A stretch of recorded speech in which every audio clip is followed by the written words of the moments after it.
talaga akong gana. Alam niyo yun, nawalan na ako ng motivation. Parang wala akong pupuntahan, ginagawa ko ganun.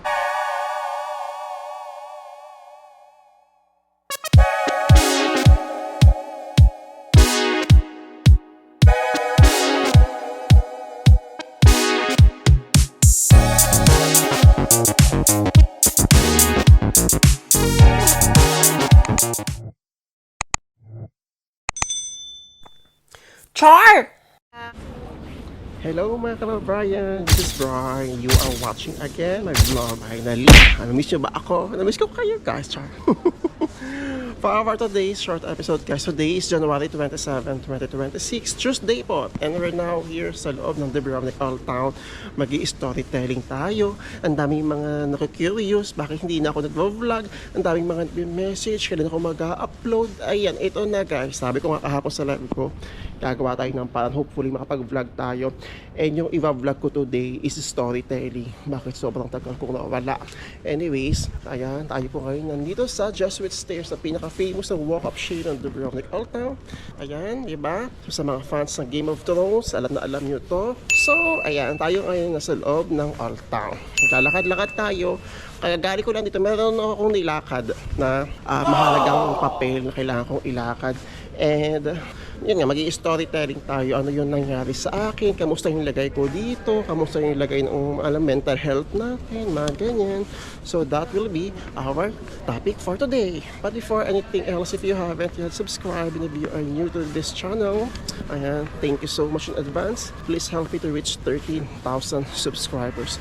Maraming salamat po sa lahat ng mga patuloy yung nagsusubscribe at sa mga hindi po nag-i-skip na ads sa mga videos na ina-upload ko. Thank you so much. So, alam ko nakita niyo sa title ng vlog natin. Wala na ba akong gana mag-vlog? To be honest guys, yes. Wala na paligoy-ligoy. Nawalan pa ako ng gana. Hindi dahil sa hindi ko na gusto yung ginagawa ko. Dito tayo. Saan ba? Ito na lang. Hindi dahil sa hindi ko na gusto yung ginagawa ko. But yun nga, sabi ko nga recently sa mga live natin, diba? Meron tayong pinagdadaanan.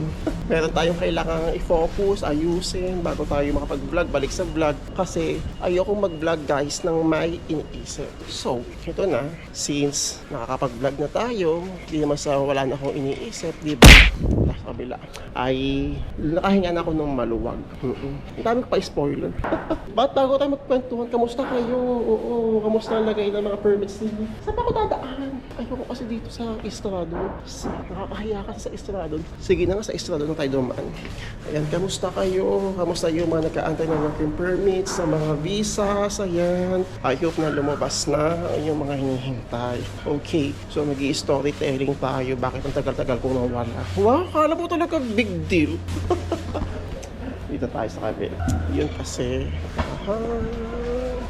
St. Blaise. Ayan. So, may Feast of St. Blaise dito this coming first week ng February. So, lahat ng mga attractions dito ay libre. So, sa mga malalapit sa Dubrovnik, pumunta kayo dito.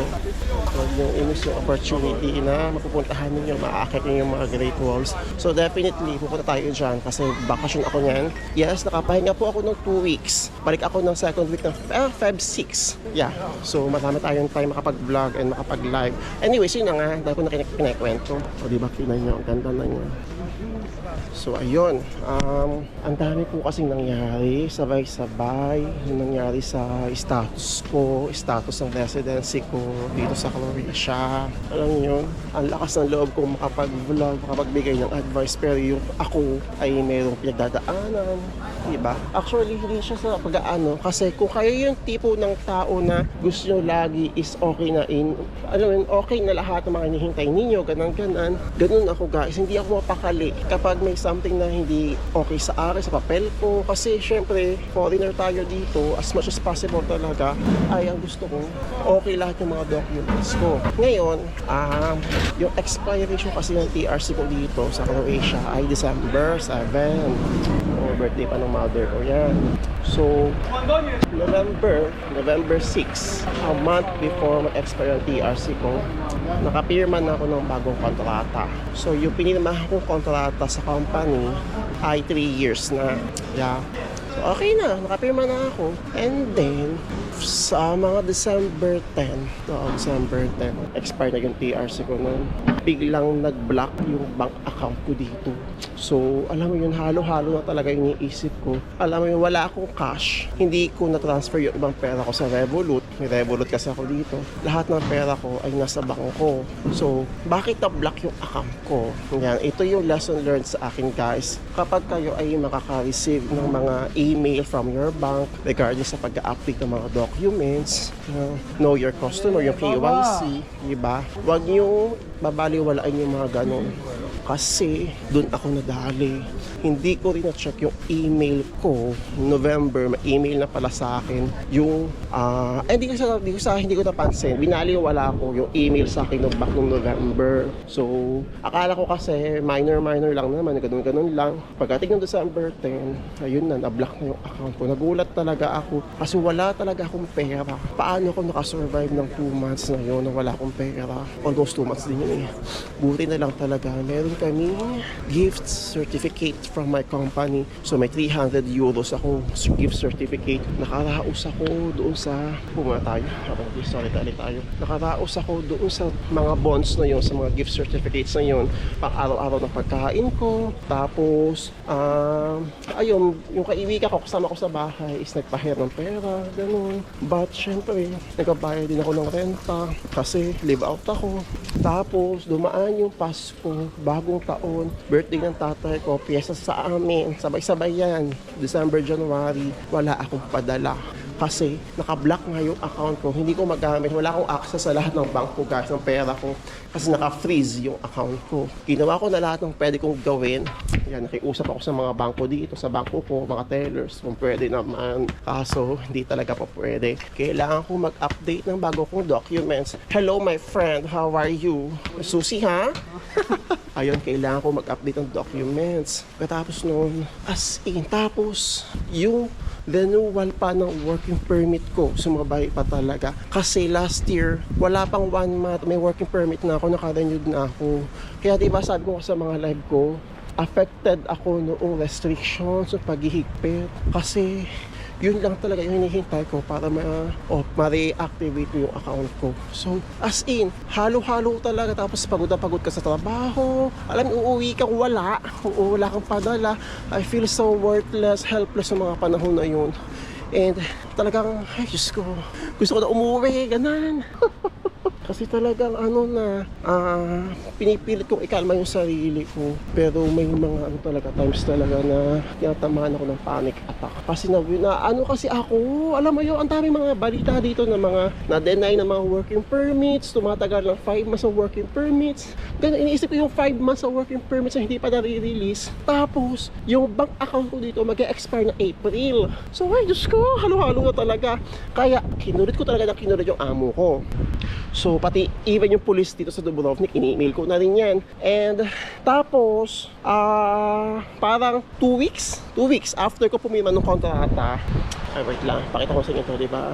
Super duper, ganda. Yeah. Adriatic Sea, sa mga mag-work sa Nautica, ayan. So 2 weeks after ko pumirma ng contract, pinapirma ulit ako ng amo ko ng indefinite contract. Kasi I don't know kung nagwo-work to sa ibang part ng Croatia, but ang advice sa akin ng amo ko is yun daw yung hinihingi ng police. Dapat daw, instead of 3 years na papel, dapat daw ay naka-indefinite contract ka. So ayun, pumirma ako ng contract. Sabay nung pumirma ako ng contract, guys, days after ko pumirma pala, ay nag-email ako sa police regarding sa status ko. Dahil wala na talaga akong pera. As in, ayoko na manghirap kasi hindi ko talaga ugali. Turo sa akin ng nanay ko yan. Huwag ako mangungutang. As in, talagang nabuhay lang talaga ako sa mga gift certificates and sa mga alam mo yun, buti na lang may kasama ako sa bahay, nakahiram ako ng pera, ganang-ganan, yun lang yun, pero hindi ako nag-hirap sa ibang tao kasi ayoko talaga. Ayun na, nag-email na ako sa police, parang 2 days after nag-reply sila. And then, sumagot na extended na ako, approved na. Siyempre si bakla, nabuhayan na ako ng law. Pero at the same time, ayoko makampante. Kasi sabi ko, hanggat hindi pa ako pupunta ng police, hanggat wala pa sa akin yung form na hinihingi ng bangko, hanggat hindi ko pa hawak yon, ayoko maging complacent. So, Friday last week. Yeah, Friday last week. Last week, Friday last week. Yes. So, nagsabi na ako. So, last week, ayun na. Inabisuhan ko na nga na ganyan do. Nakipag-coordinate na ako sa employer ko, ganyan, ganito, nag-reply sa akin, nag-email sa akin yung police station dito, ganyan. Tapos, Monday kahapon, wala pa. Kasi expect ko kasi Monday. Oo, dumaan yung isang araw kahapon, wala talaga. Kaya sa mga live ko, guys, pretending lang po talaga ako nun. Pero sa loob ng utak ko, gumagano na ako, umiyak na ako sa loob ko. Kasi ang hirap talaga mag-i-spend yung araw, mag-vlog ako. Kaya hindi ako makapag-vlog kasi nga ang dami kong iniisip. Gusto ko pag mag-vlog talaga ako ay yung kung ano yun naiisip ko nung time na yun with regards sa topic ng vlog natin, yun lang yun. Pero hindi ko po talaga siya magawa. Dinadaan ko na lang sa pagla-live, pero hindi ko po pinapahalata na yun yung problema ko. Kaya di ba sabi ko nga sa inyo, yung mga hinihintay natin, sana lumabas na. So today, umaga, Tuesday. Hindi ko sure ha, pero kasi kanina, ewan ko, hindi ko sure kung coincidence lang yun. Pero share ko din natin sa inyo. Naalala ko kasi, yung mga panahon na nadadown ako o nakikinig ako ng mga kanta ng Bini. Alam mo yung Bini Brian, Bini Gwen, di ba? Tapos kanina, maliligo na nga lang ako. Gusto ko mag-shower, magpapalit-fresh ako. Nagpatutug ako ng Bini. Biglang nag-message yung amo ko. Parahit pumunta ka na ng store, dalhin mo itong mga documents, pupunta ka na ng police. Oh, thank you Lord! Oo. Yung lagi talaga ng Bini yung pinapakinggan ko kapag nadadalo. Kasi gano'n yung nangyari sa akin last year eh. Down talaga ako noon. Tapos Bini yung pinapakinggan ko. Ay, share ko lang. O kaya hindi din ako makapag-vlog. Isa pa sa mga reason bakit hindi ako makapag-vlog. Lahat po ng mga editing apps ko, lahat, kahit mga music ko sa iTunes, lahat po ay naka-hold po lahat. Kasi hindi na nga po updated yung payment ko. So, nagbabayad din po ako ng mga editing apps ko sa pag-vlog. So, hindi ako pwedeng mag-edit kasi nga wala akong editing apps. So, ayun. So, aayusin ko na siya mamaya pag-uwi. And ngayon lang talaga, gusto ko lang talaga ngayon ay galing na ako ng bangko. Yeah. And thank you Lord, may working permit na po tayo. Nakarenew na po ako. Nakarenew na po ang inyong kapabrayo. Nakarenew na siya. Nayan siya. So, 3 years yung validity ng TRC ko dito. And after ng 1 month, kukunin ko yung aking mismo physical TRC. Meron silang binigay sa aking white paper. Yun lang yun. Tapos after 1 month, babalik tayo. So, I would like to thank yung sa kasama ko sa bahay, sa mga katrabaho ko na nakikinig sa akin. Oo, ng mga hinaing ko. Kasi wala po talaga ako mapagsabihan ng mga hinaing ko. Pinaka gusto kong gawin ngayon is kumain ng burger. As in. Kasi grabe, almost 2 months na wala akong access sa bangko ko. Limited lang yung expenses ko. So, thankful din ako sa family ko kasi naiintindihan nila. Pero alam ko na somehow, ay, naman ko talaga, ipagdasal niyo ako. Lumabas na yung permit ko kasi yun lang talaga, permit lang talaga. Kasi kinakabahan talaga ako. Ewan ko ba kasi lagi siguro pakapit ako ng pakape. Ayun, gusto ko lang talaga is matapos na. Gusto ko maayos. Mag-work na lang ako kahit nagbabayad ako ng renta. Okay na, basta maayos na. So, thank you Lord. Lord, thank you so much po kasi kung ano man yung pinagdarasal ko palagi. And Bini, I love you Bini. Oo. Ay, grabe. So, nandito na ako sa Pili Gate. So, ayan, makakapag-vlog na ulit tayo guys. So, don't worry. And nakakapag-TikTok reel naman ako, nakakapag-short reels naman ako. Pero yung literal na vlog na ganito, diba, hindi ko magawa. Dahil nga, naka-hold, naka-freeze yung mga editing apps ko, pati yung bank. So, kanina, chinek ko na yung mobile application ko.